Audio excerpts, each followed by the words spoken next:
আমি আপনাদের একটা সত্যি কথা বলি, যেহেতু আপনারা আমার ভাই, মুসলিম আমরা একে অপরের ভাই, এটাই বাস্তব। যেহেতু আমাদের ইসলাম এটাই বলে একজন মুসলিম আর একজন মুসলিম এর ভাই। তো সংক্ষিপ্ত আমি একটা কথা বলবো আপনাদের উদ্দেশ্য।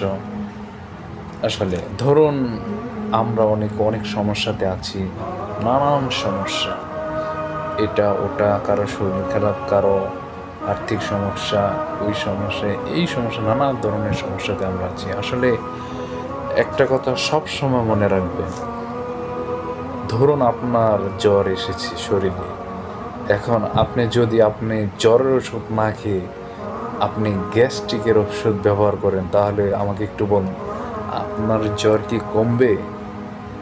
অবশ্যই না, কমবে না। কারণ যেহেতু আপনার জ্বর এসেছে, আপনার প্রয়োজন জ্বরের ওষুধ।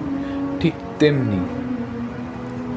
তেমনি আপনি যে সমস্যায় আছেন, ওই সমস্যার জন্য আল্লাহর পবিত্র কোরআনে ওই সমস্যার সমাধান দেওয়া আছে। তবে এটা আপনাকে খুঁজে বের করতে হবে।